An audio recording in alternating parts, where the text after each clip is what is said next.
cyane cyane nko kuri uriya mubyeyi kuko si we wenyine, hari n'abandi bateye nkawe kandi nizera ko yamaganwe n'abantu batari bake kandi b'ingenzi. Ntiwafata umwana w'imbwa wahatswe imyaka 400 ngo umuhindure umwana w'inka. Hariya harimo kwibeshya cyane kuko nta munyarwanda habe kera, habe n'iki gihe turimo, habe no mu gihe kizaza, nta munyarwanda w'inka, nta munyarwanda w'imbwa wigeze ubaho. Umunyarwanda we yaravuze ngo uwigize agatebo ayora ivu.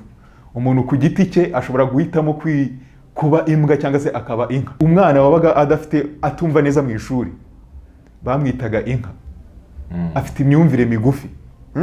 Ngewe ku rwanjye ruhande rero mu banyarwanda nta tsinda ry'abantu b'inka tugira, nta n'itsinda ry'abantu b'imbwa twigeze, nta nabo dufite ubu ngubu, nta nabo tuzigera. Kuriya no kwibeshya gukomeye cyane. Uriya mubyeyi amaze kubivuga ijyanye n'ubuyobozi dufite ubanzi, sinigeze numva hari ubigarukaho, ariko kuva amajije kubivuga sinigeze numva umwe mu bayobozi bamwamagana nkuko habayeho kwamagana uriya mwicanyi Kazungu numvishe. Niyo mpamvu ku rwanjye ruhande ngewe nkangurira abanyarwanda n'abanyarwandakazi aho bari haba imbere mu gihugu no mu birere bine by'isi, ntitukarebere ikibi gikorwa ngo dutegereje ko ubuyobozi ari bwo ubuyobozi bubifite mu nshingano ari bwo buzakumira. Umwanzi w'igihugu ntago yaba ngewe, ntago yaba wowe, ntago yaba abo bita ibigarasha. Nyamara mbona ahubwo harimo abafite imitekerereze mizima. Wakwanga mama wakubyaye se, wakwanga umwana wabyaye, wakwanga abavandimwe, ubahora iki? Ko impamvu ushobora kuvuga uti, n'urugero ushobora gutanga impamvu yo kuvuga ngo runaka n'umwanzi w'igihugu, ariko ugatanga n'impamvu yumvikana ituma koko yanga icyo gihugu. Nta munyarwanda wakiteka mu mutwe ngo avuge ngo yanze twebwe abanyarwanda bose. Icyo kintu ntabwo kibaho. Aramutse dufiteho n'ikibazo yakigaragaza, tugashakira umuti hamwe twese. Buri ushobora gusanga abo wita igihugu, abanzi b'igihugu, ari bo ejo hazaza bazagirira umusaruro icyo gihugu. Ba bandi bitwa ngo bakunda igihugu ugasanga nibo bari kukijyana mu mpanga.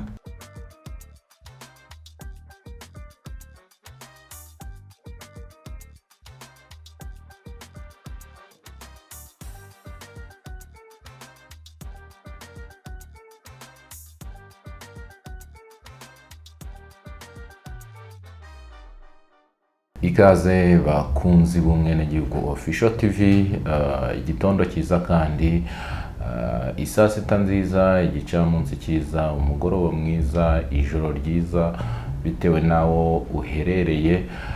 Reka tubifurize ibihe byiza nyine aho muri hirya no hino mu nce enye zigize isi. Twizera ko amahoro y'Imana akomeje kubana namwe. Mu kiganiro cy'uyu munsi rero nk'uko mubibona turi kumwe na Igiraneza Eric. Ngira ngo muramumenyere mu bitekerezo bitandukanye. Eric, tuguhaye ikaze. Murakoze cyane Umwenegihugu Official. Nkuko bivuze nitwa Igiraneza Eric. Kuri iyi nshuro nifuje kuba naza gufataniriza hamwe n'abanyarwanda n'abanyarwandakazi kugira ngo turusheho kuganira no kungurana ubumenyi ku gihugu cyacu, ku mateka, kuko hari byinshi babiri kuvugwa n'abantu kumva bari kugoreka amateka yacu, kandi iyo umuntu ahisemo kugoreka amateka buriya abashaka guhindura ubusa aho turi n'ahazaza turi kugana. Ni byiza rero ko dutanga ndumwe nanjye mu bashyiraho itafari mu gutanga umucyo waho igihugu cyacu kiva naho kiri kugana nyirizina. Twese dushobozwe n'Uwiteka kandi tukabigenderamo neza muri makeya. Urakoze cyane. Nkuko bisanzwe reka tubanze twiragize Imana. Uwiteka Mana igira neza, turagushimiye, tugushimiye ubuntu bwawe, tugushimiye ko udahwema kubana natwe. Turakwiyambaje rero ngo uzubane natwe muri iki kiganiro, ube umusobanuzi, ube umusesenguzi, ube n'umuyobozi, hanyuma kugira ngo ibitekerezo tugiye kuganirira aha bizabe byubaka igihugu, kandi mu nguni zose abanyarwanda bazabibonamo bizabe ibibafasha mu kunguka ubumenyi. Turagushimiye rero, ngwino ubane natwe muri iki kiganiro. Amen. Urakoze Eric. Waravuze uti ni umusanzu wanjye mu gutanga ibitekerezo no kuzahura bimwe na bimwe aho numva wenda bidasobanutse. Turaza kubigarukaho rero wenda muri iki kiganiro ariko tutarajya kure reka duhere ku umuco ngira ngo bamwe bavuga ko wazimiye, abandi bavuga ko waje mico, abandi bavuga ko wakuze, abandi bavuga ko wateye imbere. Wowe ubibona ute? Okay, muri makeya ku kijyanye n'umuco cyane cyane umuco nyarwanda cyangwa se n'umuco wa kinyafurika muri rusange, umuco ntaho wagiye, umuco urahari, ahubwo benshi cyangwa se ab'ingenzi muri twe bashobora kuwuha indi sura bishakiye, bakaba bawusiga ibara runaka bitewe n'uburyo bashaka ko tuwubona, ariko umuco w'umwimerere ntaho wagiye, kuko umuco cyane cyane umuco w'abanyarwanda ni umuco w'ubupfura, ni umuco wo gukundana, umuco wo kwanga umugayo, kwanga ububwa n'ubugambanyi n'uburyarya. Uwo ni umuco nyarwanda kandi ni umuco dusangiye n'abanyafurika. Rero uwo muco ntaho wagiye, urahari. Umuco wo kuvugisha ukuri urahari muri makeya, keretse ahubwo bamwe muri twe b'ingenzi. Iyo mvuze ab'ingenzi ni ababa bafite ijwi rirerire cyangwa se abahagaze ku ruhembe rw'imbere mu mpinga z'umusozi nyarwanda, abo tubasha mbega kureberaho. Bo ubwabo bashobora kutwereka umuco nyarwanda mu ipica bashaka ko, mu ifoto bashaka ko tuwubonamo. Ariko nyirizina umuco wa sogokuruza, umuco w'umwimerere dukeneye n'ubu ngubu nkatwe abana babo ndetse n'ahazaza habo tuzabyara, umuco nyarwanda, umuco wa kinyafurika ntaho wagiye, uracyahari wose muri makeya. Urakoze cyane kuba uhari rero, ariko ukaba utakitabwaho, ukaba utabyazwa umusaruro, ukaba udatozwa abato kugira ngo uzakomeze gusigasirwa. Ubona biterwa n'iki? Kuba uriho, wemera ko uriho ntaho wagiye, ariko kuba utakitabwaho cyangwa ngo usigasirwe, yewe unigishwa abato kugira ngo bazakomeze kuwusigasira uko ibihe n'ibihe bizaza, kuri ubu ngubu ubona biterwa n'iki ahanini? Cyane cyane umunyarwanda we yaravuze ngo babona ishitamba bagata n'urwo bambaye. Cyane cyane rero abaturangaje imbere kwija, abafite ijwi risumba iry'abandi baturangaje imbere, babonye isha bata urwo twari twambaye twebwe twese nk'abanyarwanda n'urwa basogokuruza urwo bari bambaye, bose byose babitaho bakomeza kwiruka inyuma y'iyosha. Muri makeya ubusanga abanyarwanda benshi birukanka inyuma y'iterambere, ndavuga mu buryo bw'imibereho, mu buryo bw'ibyuzura amabondo ariko bitubaka roho.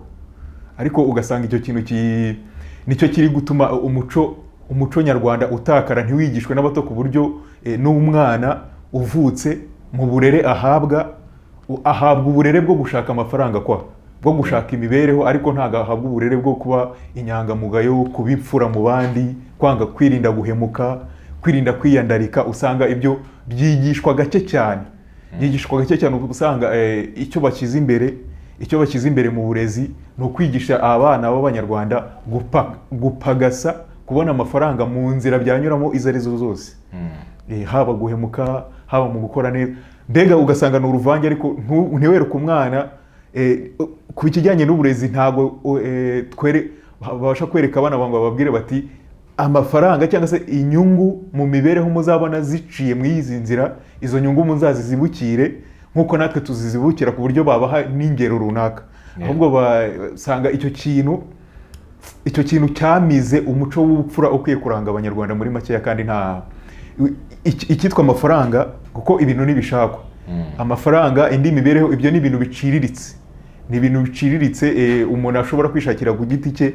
Ariko ikijyanye n'ubupfura, ikijyanye no kuba umwizerwa, tudafite Uwiteka, tudahanze amaso ku mana y'abasogokuruza cyangwa se ku ndangagaciro n'umutima nama w'abasogokuruza, icyitwa umuco nyarwanda cyazimangana no mu bato. Kuko ntekereza ko mu bihe turimo, bitewe n'amateka ya vuba igihugu cyacu cyagiye kinyuramo, umuco nyarwanda niho wateshejwe agaciro. Ntiwataye agaciro, ahubwo wateshejwe agaciro n'ibyari bisumbirije abanyarwanda bo mu bihe dukomotsemo inyuma hano gatoya. Ariko ku inshuro birashoboka ko twagarura imitima y'abacu, tukagarura imitima si n'abanyarwanda gusa ndetse n'akarere dutuyemo muri rusange na Afurika yacu. Birashoboka ko twagarura imitima ku ndangagaciro z'abatubanjirije, kandi nk'uko ijambo ry'Imana rivuga riti muhagarare mu nzira za kera murebaho inzira nziza iri, iyo nzira aba ariyo munyuramo nibwo muzabona uburuhukiro n'ubutwari mu mitima yanyu. Icyo nicyo cyadushobokera kugira ngo tugarure indangagaciro z'abasogokuruza, kuko zamaze gusenyuka kandi zisenywe n'ibizinga nakwita rozungu bidasobanutse tutagomba kwiruka inyuma. Muri makeya abato birashoboka ko bakwigishwa umuco, uburere kuko kuri iki gihe usanga abato mu ndangagaciro bigishwa n'umubwira mwana wanjye wavutse aha, wavutse utya, abo wavutsemo naba, ariko hakabura indangagaciro y'uburere ko, kandi koko mu Kinyarwanda baravuga ngo uburere buruta ubuvuke. Dukeneye uburere rero bujyana n'umuco nyarwanda, n'umuco ubereye Afurika kandi ushimwa n'ijuru ryonyine. Yego. Uri umwe mu bantu bakurikira social media, ngira mu makuru amaze iminsi acicikana, warayakurikiye ibiganiro bitandukanye bikorerwa ku mbuga zitandukanye. Kuba uyu munsi ushobora kumva umuntu w'umubyeyi ari gutukana, ari kwandagaza abandi banyarwanda bagenzi be, cyangwa se n'umuntu, reka tubifate tubyita umuntu kuko umuntu mugenzi we, ukumva yakoresheje nyine ibitutsi bitandukanye bitewe n'icyo ashaka cyangwa se wenda icyo yiyumvamo, ariko ugasanga ni umuntu w'umubyeyi, afite abana, afite iki, kandi ibyo bintu ariko afite umuryango, kandi ibyo bintu ari kuvuga mu by'ukuri arabizi ko uwo muryango we, ubwo harimo n'abana, yaba umwana yaba umugabo cyangwa umugore, bazabyumva. Kuba uyu munsi umuntu ashobora gutinyuka akumvikana cyangwa akagaragara tukana ku mbuga nkoranyambaga, wowe ubwawe ubibona ute? Kwanza noneho ari umuntu w'umubyeyi, yego, twagafashe nk'icyitegererezo. Muri makeya buriya hari imitego ababyeyi bacu dukomokaho bagiye bagwamo, bakabeshywa cyangwa se bakibeshya ku bababanjirije n'abo bari kumwe n'abo bazakomezanya mu bihe bizaza. Hari ukuntu ababyeyi b'iki gihe, ariko si bose, ariko bamwe mu b'ingenzi nyine, nk'uko numvishe uriya mubyeyi numvishe bavuga ko yitwa Marie yagaragaje amagambo atameshe, ari mico muri makeya, arimo ibizinga kabisa. Biriya ni mu buryo hari ukuntu umuntu bitewe n'aho yakuriye, uburere yahawe n'imyumvire yahawe, yumva ko afite uburenganzira ku bandi bo batamufiteho, bigatuma noneho aho gukuza wa muco w'ubupfura, avuga ati n'ubundi icyo nkeneye ni za nyungu zanjye, kwa kwigishwa uburere ngo abana ngo kubigisha gushaka amafaranga, apana gushaka umuco w'ubupfura. We akimaginamo ati mu nyungu ndi kubona ririya tsinda ry'abantu runaka ndiharabitse, naribonamo inyungu y'imibereho, ariko atari inyungu mu muco nyarwanda, iteza imbere umuco nyarwanda. We akavuga kuko ari amagambo n'ay'ubupfu ntabwo ari ay'ubupfura. Ubundi amagambo y'ubupfura, iyo usanze umuntu yaguye mu ikosa runaka cyangwa se yavuze ikintu kitari cyo, uramubwira ati mugenzi wanjye ntabwo ari uku biteye, ahubwo biteye uku n'uku. Apana kuba wamusubiza ukoresha amagambo y'ubupfu arenze ayo yakoresheje agaragaza icyo gikorwa ari kugaragaza. Rero ngarutse cyane cyane nko kuri uriya mubyeyi, kuko si we wenyine, hari n'abandi bateye nkawe, kandi nizera ko yamaganwe n'abantu batari bake kandi b'ingenzi, haba imbere mu gihugu, haba mu baturanyi, haba n'ubwota amasimba hashoboka hose. Nta hantu dukumirwa, n'imbere y'Uwiteka aduha karibu, akatuganiriza, tukamuganirira ibibazo dufite, agaharanira ko akadutera umurava wo kuba twabikemura. Muri makeya ntabwo tubarizwa mu matungo, turi abantu kandi bagomba kubera icyitegererezo abandi, bagomba kubera umugisha abandi. Muri makeya no kugira ngo impamvu tuba tugaruka kuri ibintu, kugira ngo dufatanye guhugurana kandi duhugurane mu rukundo, kugira ngo imbogamizi n'amagambo aterekeranye aba yaravuzwe n'abantu b'icyitegererezo mu buyobozi dufite, kuko nzi neza ko uriya mubyeyi amaze kubivuga ijyanye n'ubuyobozi dufite ubanzi sinigeze numva hari ubigarukaho, ariko kuva amajije kubivuga sinigeze numva umwe mu bayobozi bamwamagana nk'uko habayeho kwamagana uriya mwicanyi Kazungu numvishe ko ari amagambo mu bihe bizaza nayo cyangwa se no mu bihe byashize ashobora kuba yararimbuye imbaga nyarwanda, no mu bihe bizaza rero atitondeye ngo akumirwe ashobora kurimbura indi mbaga nyarwanda kandi bitari ngombwa. Turi abantu b'abagabo, turi abantu b'abagore, turi kubaka ahazaza h'igihugu cyacu tutacyubakiye ku izina ry'imbwa n'inka. Turi abanyarwanda nyabo mu Rwanda rwa Gihanga. Iyo mvuze Gihanga ntago ari uriya Gihanga nkuko bamuvuga, ahubwo ni Gihanga wahanze isi n'ijuru, akaba ari wowe wanahanze inka n'ingoma, apana umuntu buntu. Yego.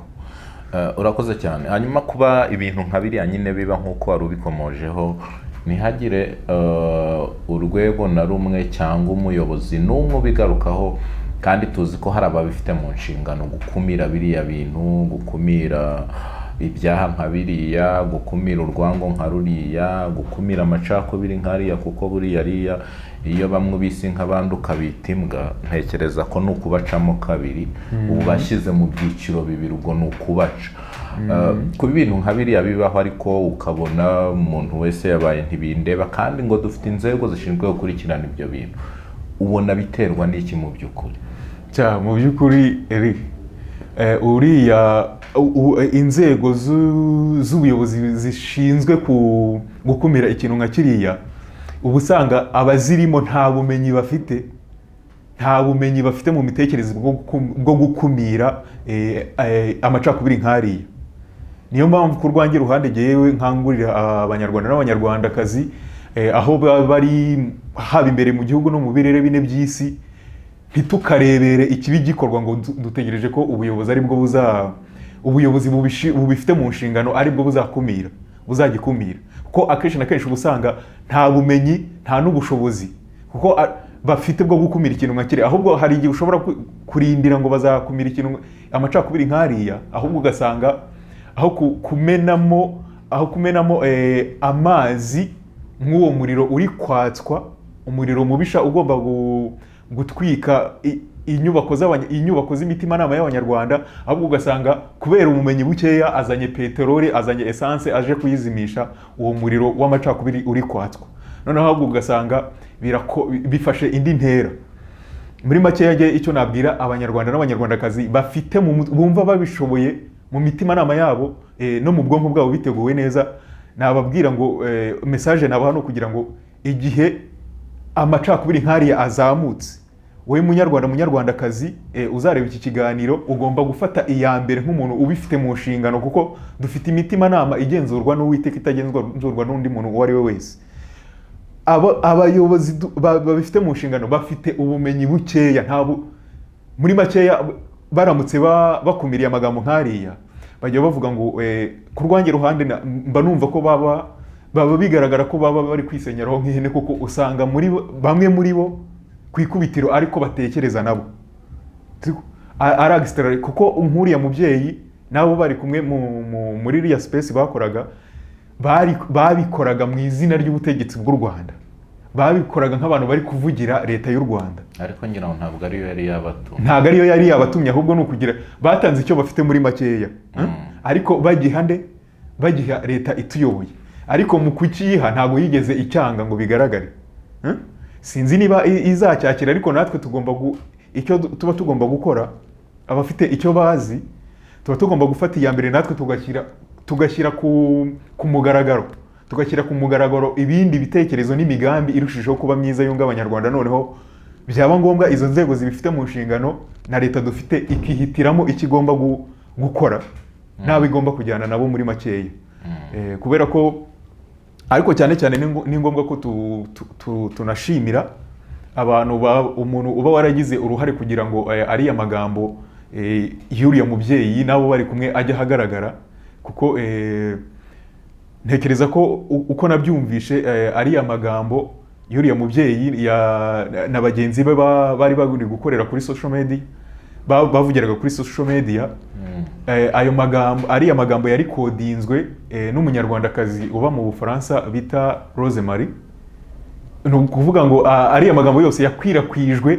biturutse kuri uwo mubyeyi uba mu gihugu cy'Ubufaransa w'umunyarwandakazi kandi ukunda igihugu cye, yabishyize ku mugaragaro kugira ngo twebwe nk'abanyarwanda n'abanyarwandakazi dufate iya mbere mu kugaragaza ibitekerezo n'imigambi inyuranye cyangwa se yunga ubumwe. Niba abo ngabo batangaje amagambo mazima, imitekerereze n'amagambo ashobora gushyigikira abo ngabo batangaje ariya magambo, cyangwa se ishobora gusenya ikubaka bundi bushya indi mitekerereze n'imigambi myiza irushaho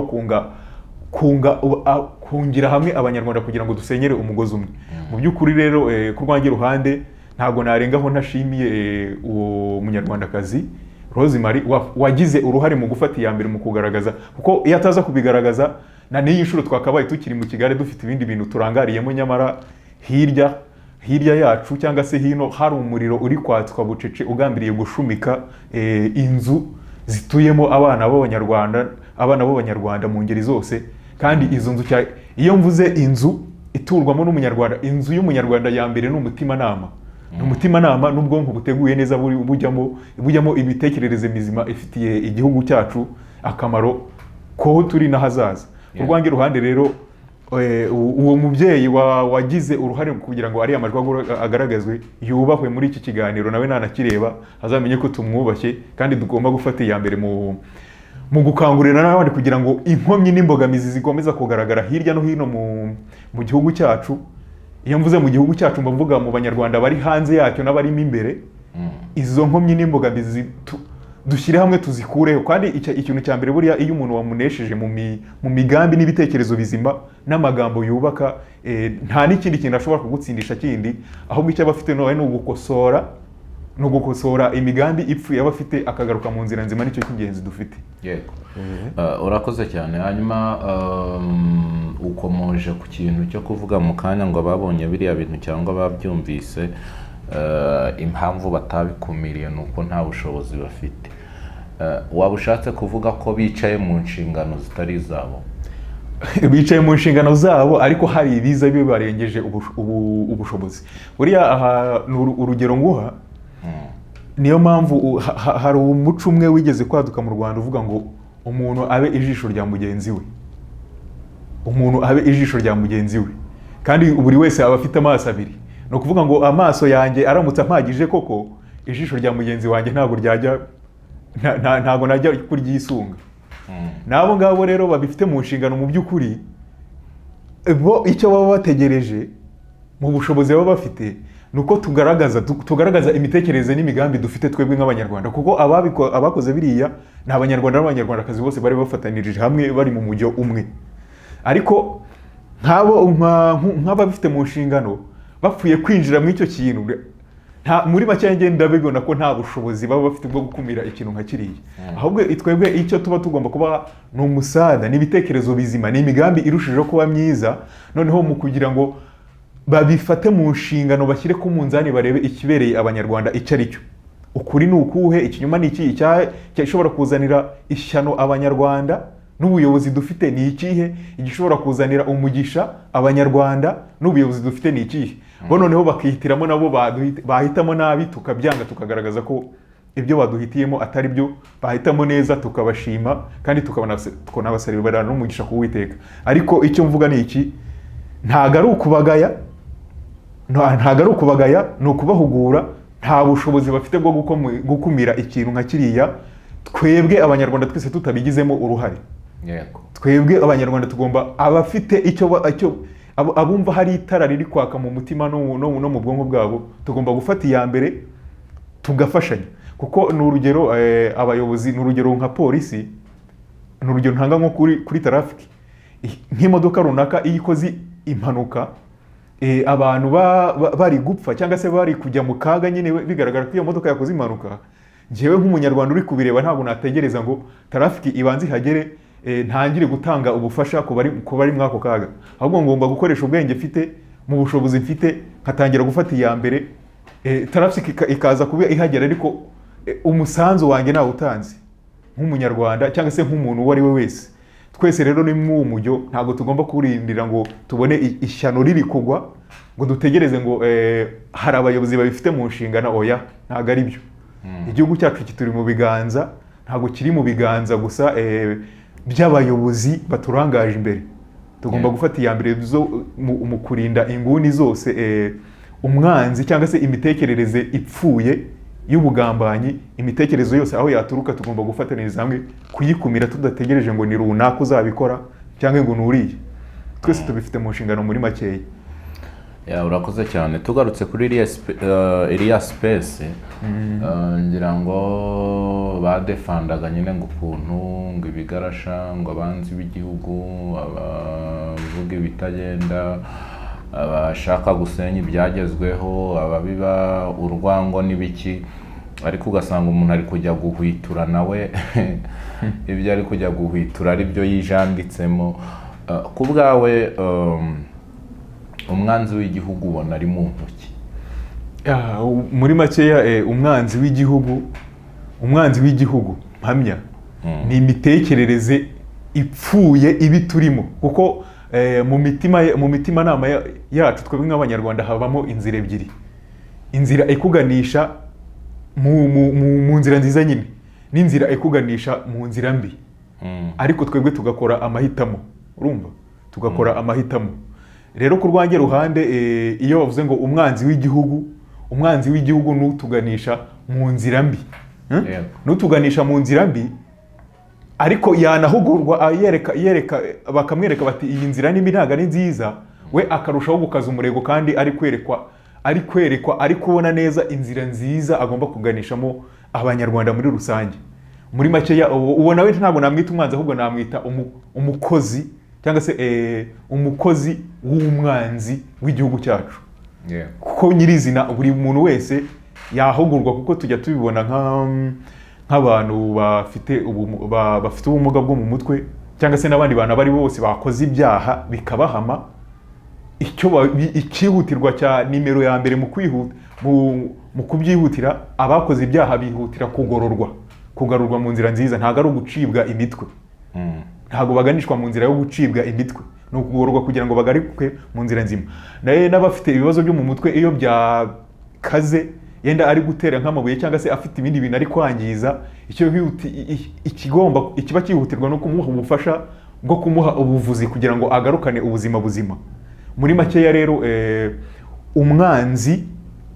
umwanzi w'igihugu ntago yaba njyewe, ntago yaba wowe, ntago yaba abo bita ibigarasha, nyamara mbona ahubwo harimo abafite imitekerereze mizima isumba iyo bitwa ngo nibo bafite.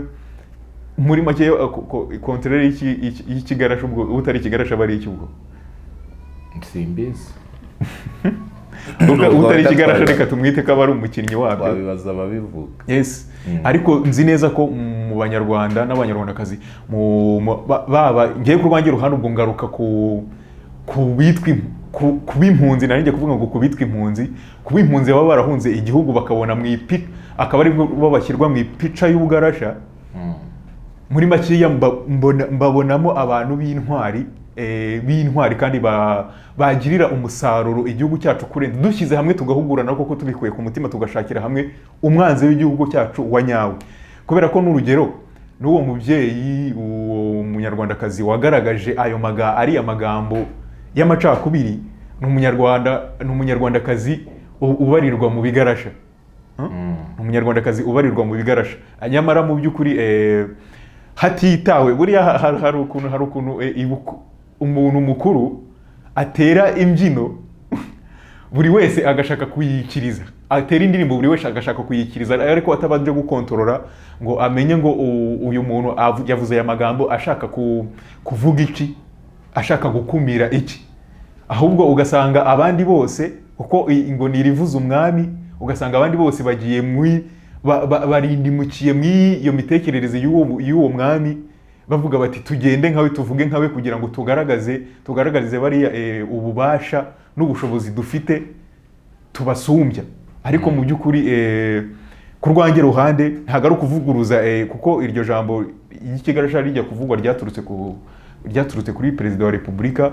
Hari abo yitaga ibigarasha batahuzaga batamwumvaga mbega mu mitekerereze n'imigambi.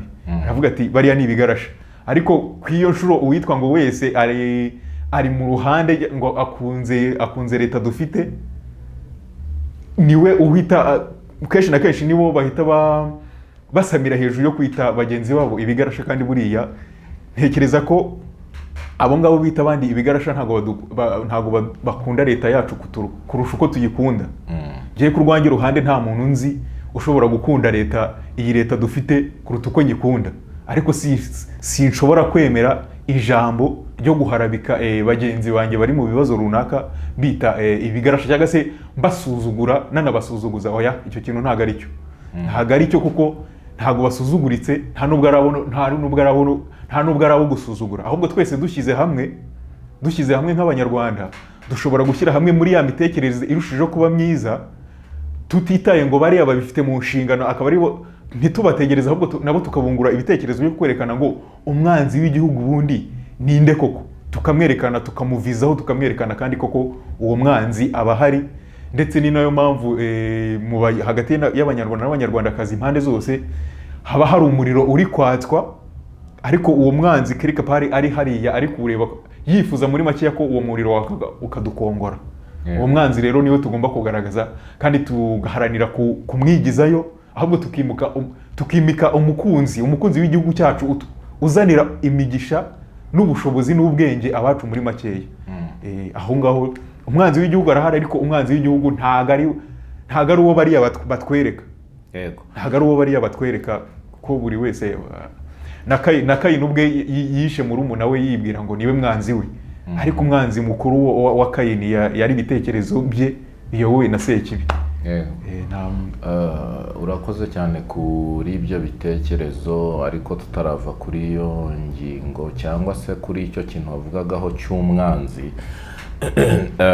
Akenshi umuntu ugaragaje ikintu kitagenze neza cyangwa kitakozwe neza cyangwa se kitagenda nk'uko bakunda kubivuga, niyo mvugo ikoreshwa, bakunze kumwita umwanzi w'igihugu.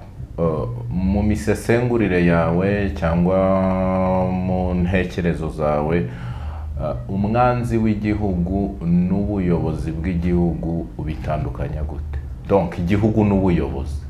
No kuvuga igihugu ni cyacu twebwe abagituye, abanyarwanda, mbega abafite akaraso k'umunyarwanda aho bari hose, baba bari imbere mu gihugu no mu birere bine by'isi. Icyo nicyo gihugu cyacu. Naho kigomba kwerekera, aho niho tugomba gutumbira. Ubuyobozi rero, ubuyobozi bw'igihugu buba bwarashyiriweho, cyangwa se hari n'igihe bushobora kudashyirwaho natwe abanyarwanda, ariko bugashyirwaho na bamwe mu bumva bafite ijisho rirebera kure abanyarwanda muri rusange.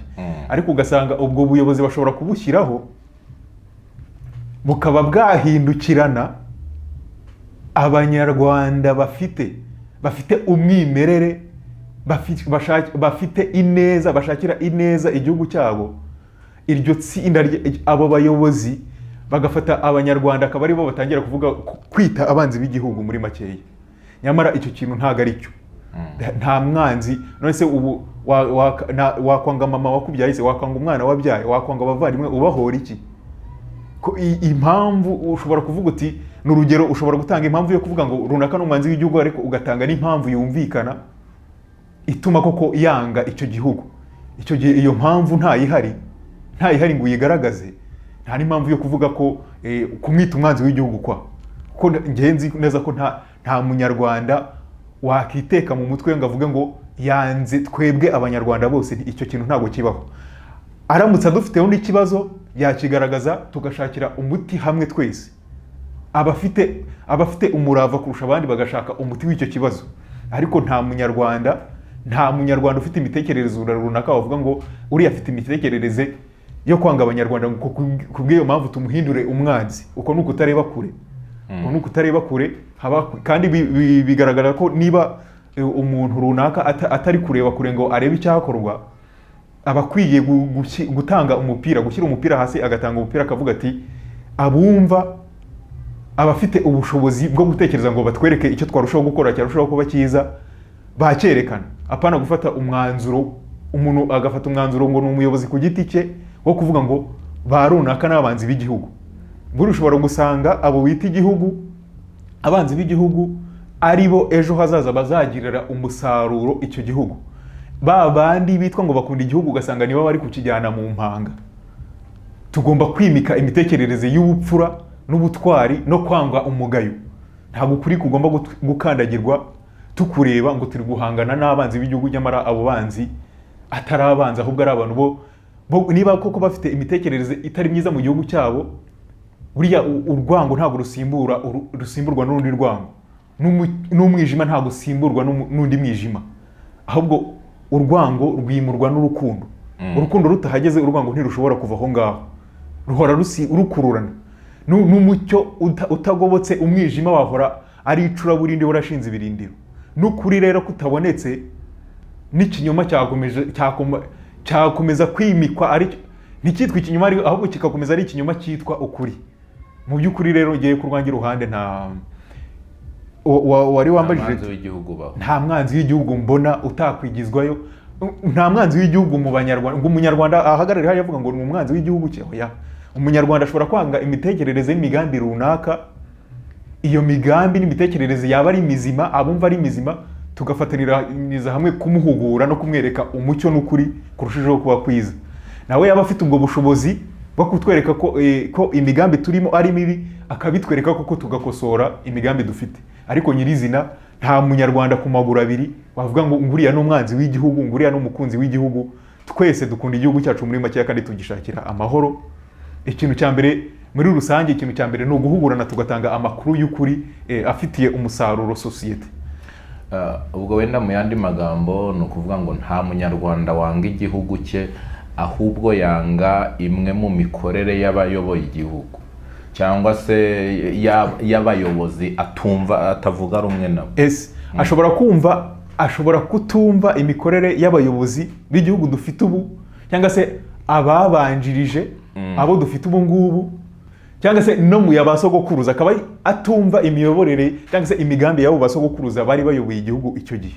Urumva kutumva iyo miyoborere rero ntago ari byo bimuhindura umwanzi w'igihugu, ahubwo abafite icyo bazi koko niba bahinyura iyo mitekerereze yo kuri icyo kintu, bagomba kugaragaza ukuri kurushijeho kuba kwiza gutandukanye n'imigambi mibi uwo ngo afite.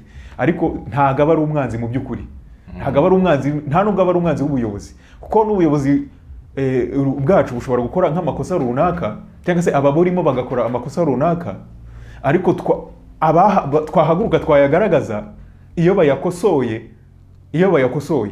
wow, twanakoma mu mashyi, twanabakomera mu mashyi kabisa, tukavuga mukoza akantu keza. Ariko niyo habayeho nko gukora ikosa runaka, urugero hakabaho nko kuba basenyera nk'abantu byagiye bibaho, bakabasenyera nta mpamvu, nta no kubaho ngorane n'iki, hakaboneka abanyarwanda bari kubona bari kujya mu karengane, nyamara bagashyirwamo n'abakabakuye muri ako karengane. Icyo gihe ubuyobozi ababikora tubabona mu isura mbi, ariko mu by'ukuri si uko abari babi, ahubwo kiba ari igihe cyo kubagarura no kubahinyura, tukabereka ko iyo migambi imibi itari myiza bafite, kandi abo ubwabo ntabwo ari babi. Umukoro baba bafite ni ugukosora amakosa baba bari gukora, bakagaruka mu nzira nzima. Nicyo cy'ingenzi rero ku rwanjye ruhande. Nko kuriya mubyeyi, abantu bari muri iriya space bagaragaje uko bumva ibintu, ariko kwijanisha ninini babigaragaza mu mafuti atagira ingano. Mu by'ukuri nkuriya mubyeyi yagaragaje ko hari abanyarwanda bahatswe imyaka 400. Nyamara mu by'ukuri tugiye kureba nta munyarwanda wigeze ahakwa mu migambi mibi ngo yemere guhakwa. Umunyarwanda yahakwaga n'umuntu w'umugabo, wasanga uguhatse nta bugabo agana, nta n'ubugabe afite, ukamuta cyangwa se ukamukarabira imbere muri makeya. Ariko nta byo kuvuga ngo kugatuza ngo bariya ngo bahatswe imyaka 400 ngo yenda bazahora banahatswe by'iteka ryose. Icyo kintu ntabwo kigeze kibaho mu Banyarwanda. Umuntu yatanga ingero zifatika. Hari naho yavuze ngo ababirigi ngo bahaye ubuyobozi abo bahatswe imyaka 400. Icyo kirazira nta mubirigi nta mubirigi ku rwange ruhande imitekerezo ifite n'ibyo mbona, nta mubirigi wigeze yiteka ngo azane ubuyobozi, azane ubutegetsi ngo abushyire mu biganza by'umunyarwanda runaka. Icyo kintu ntabwo kigeze kibaho, ubwo babaye babifitiye ubusobanuro bw'ibitekerezo bafite, babitugaragariza bakabidusobanurira, natwe tukagaragaza iyo dufite. Mu by'ukuri umunyarwanda yabaga umugabo, akavamo umugore ubereye u Rwanda, akavamo umuyobozi ubereye u Rwanda bitewe n'indangagaciro z'umuco nyarwanda yahaye agaciro. Ntago ari ikintu cyapfaga kumugwirira nk'impanuka. N'uwajyaga guhakwa rero ntago yahakwaga bitewe nuko abona umusaruro azakura mu ubwo buhake. Igihe yabonaga nta musaruro urimo, kuko ntekereza ko nkurikije intumbero na bariya bakoraga iriya space bari bafite, ntekereza ko nta munyarwanda n'umwe bahaka.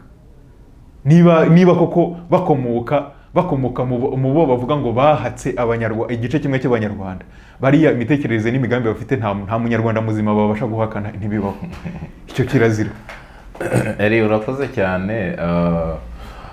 Twari tukivuga nyine kuri iyo ngingo, hari ingero zimwe na zimwe twagiye tubona za bamwe mu bayobozi cyangwa abanyarwanda bise abandi cyangwa bise bagenzi babo abanzi b'igihugu.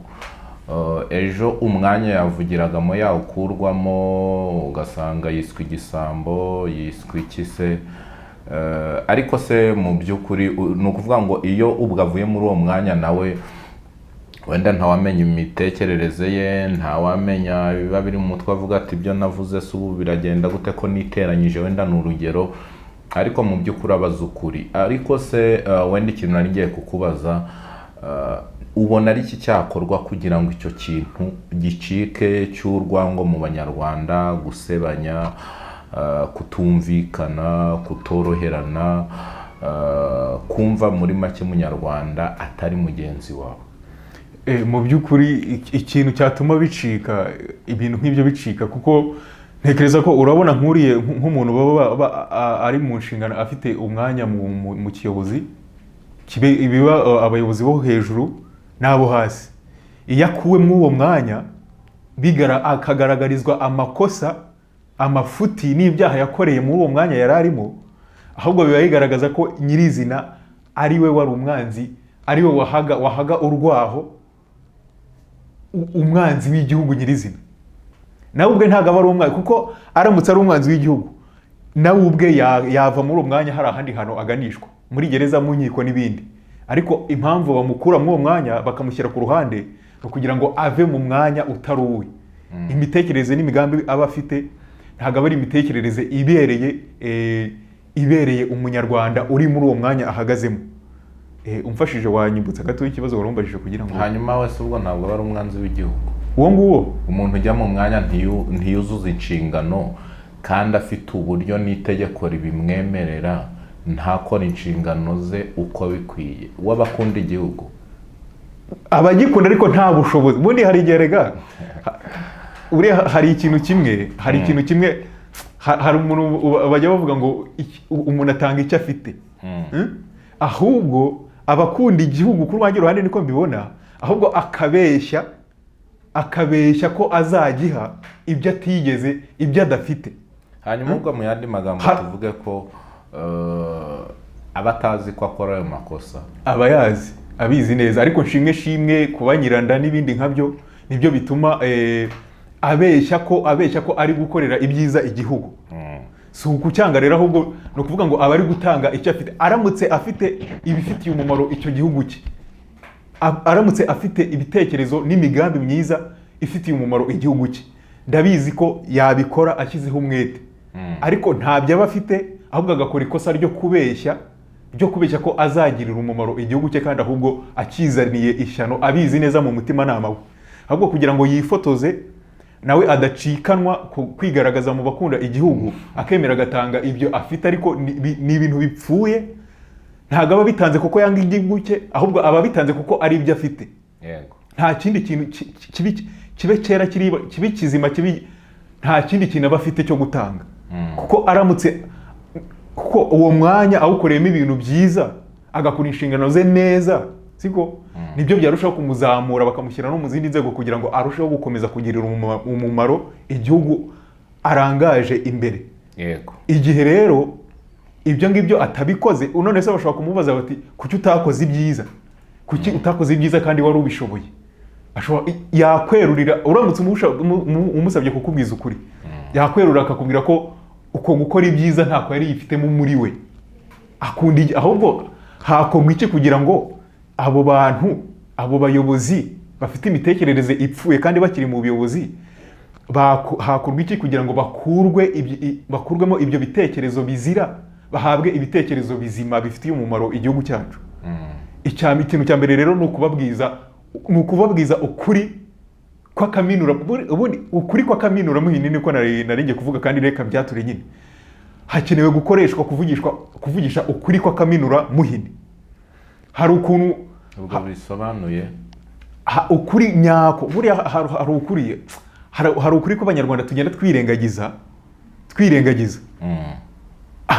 umwanzi akatwinjiramo. Bajya bavuga ngo uhishira umurozi akagumara ku rubyaro. Yego. Urumva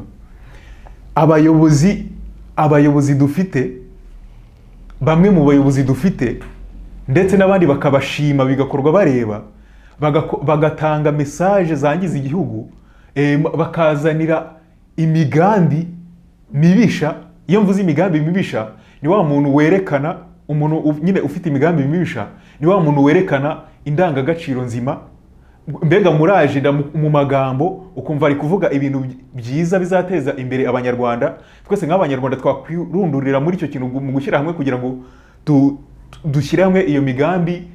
Abayobozi bari kutugaragariza kugira ngo iyo migambi ijye imbere, tugasanga wa muntu wabitangazaga cyangwa se babayobozi babitangaje nta bushobozi bafite bwo kugira ngo bafatanirize hamwe natwe kugira ngo tugere kuri ibyo bintu bibereye igihugu cyacu, birushijeho kubera byiza igihugu cyacu.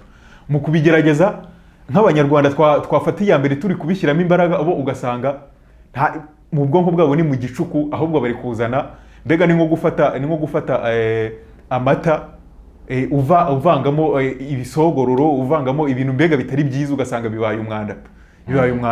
Ugasanga kuko ntushobora kumbwira uri minisitiri runaka, ufite akazi, urayobora intara, uri depite, ariko uri umuryi wa ruswa, uratuka Abanyarwanda bagenzi bawe, urahindura abasazi, abakabaye bafata iya mbere mu gushakira umugisha igihugu cyacu. Cyane cyane ngaruka yenda tugana no ku musozo, ngaruka ku bantu ku Banyarwanda n'Abanyarwandakazi bakorera kuri social media bamagana abatavuga rumwe cyane cyane na leta y'igihugu cyacu.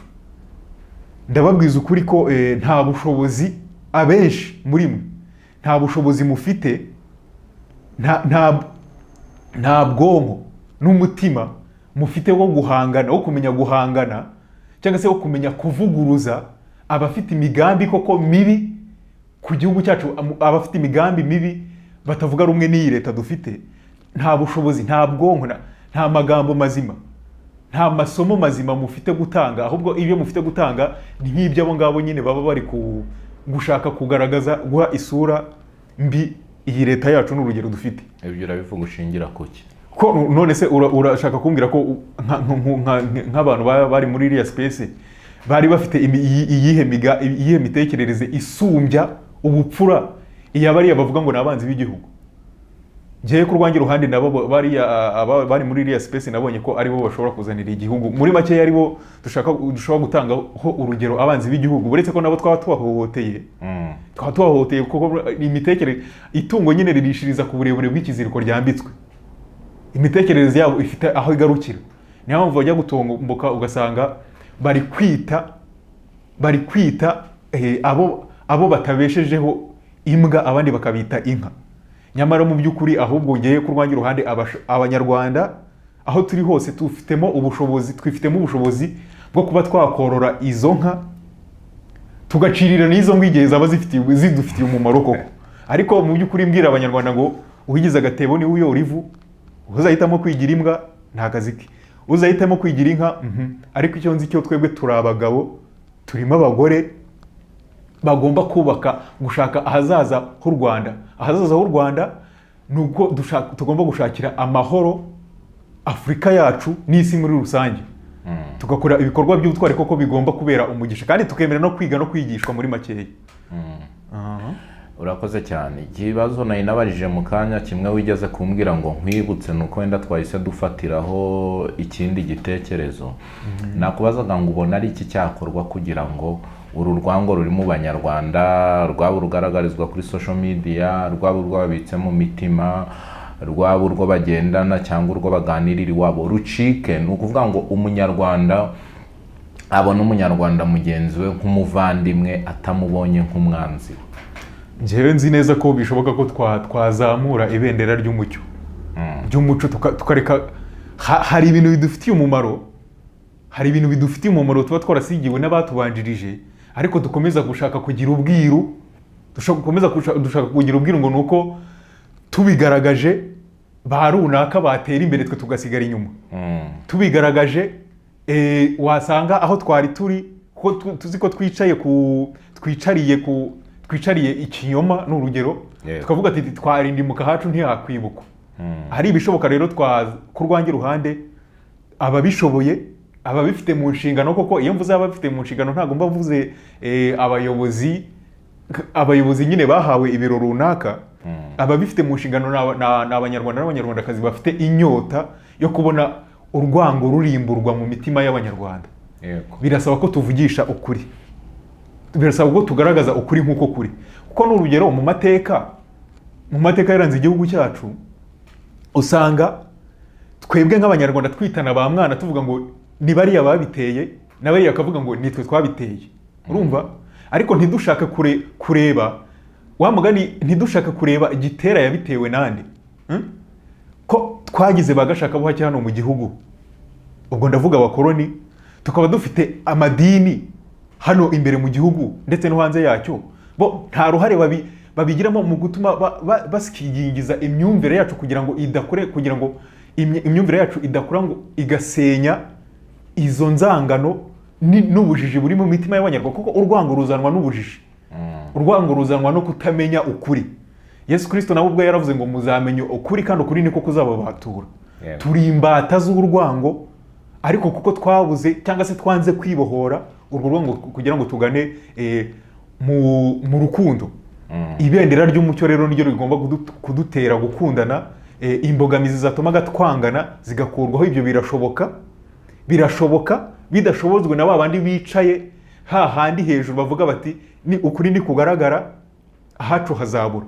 Ukuri ni kugaragara bariya yenda ibyo bigarasha nibyo bizagenza bite, bizashyirwa hejuru, bizatwigaranzura. Yes, bizatwigaranzura. Ngenda ndababwiza ukuri ko iyo uhisemo ukuri, kabone naho waba uri mu cyaro cyaherera abandi, n'uri mu mujyi wa Kigali, iyo uhisemo kugendera mu kuri, ukuri mu gihe gikwiriye kuguteza imbere. Ukuri niryo terambere ry'abanyarwanda, niko kuzana urukundo mu mitima y'abanyarwanda. Rero bigaragara ko iyo igihe tugifite urwango tuba duciriritse, tuba tukiri hasi, nta kintu tuba tuzi. Ku rwange ruhande rero ndashaka ko ari bishoboka nakangurira urubyiruko n'abaturera n'abo dukuriye aribo bana bacu, aribo Rwanda rwo hazaza, gushaka uburere, kwimika uburere kuruta ubuvuke. Kuko ikintu cyane cyane gisenya abanyarwanda, ikintu kidusenya ni ukwita ku buvuke. Kwita ku buvuke, runaka akomoka runaka akomoka muri aba, tugomba kumusuzugura. Runaka yabyawe n'aba tugomba kubimwubahira. Kubyara byatuzanira guciririka. Uburere buruta ubuvuke, tugomba kwimika uburere. Umuco w'ubupfura ukaganza, urukundo rukaganza. Igihe utazi gukunda icyo ari cyo ukabisaba, umuntu akagukingurira umuryango w'urukundo, ukabona itandukaniro ry'urwango n'urukundo koko. Birashoboka rero ko dushyiraho akadomo ku rwango ruba rugaragara hagati y'imitima nama y'abanyarwanda, tukimika urukundo. Icyo kirashoboka, ariko kugira ngo gishoboke tugomba kumenya wa wundi wavuze ngo ntacyo mubasha gukora mutamfite. Uwo ni Uwiteka, uwo ni Yesu Kristo. Ku rwange ruhande niwe nzi, niwe banze ryo kwizera, niwe banze ryo kwizera kwacu, niwe utuzanira umugisha muri makeya. Murakoze. Urakoze cyane Eric.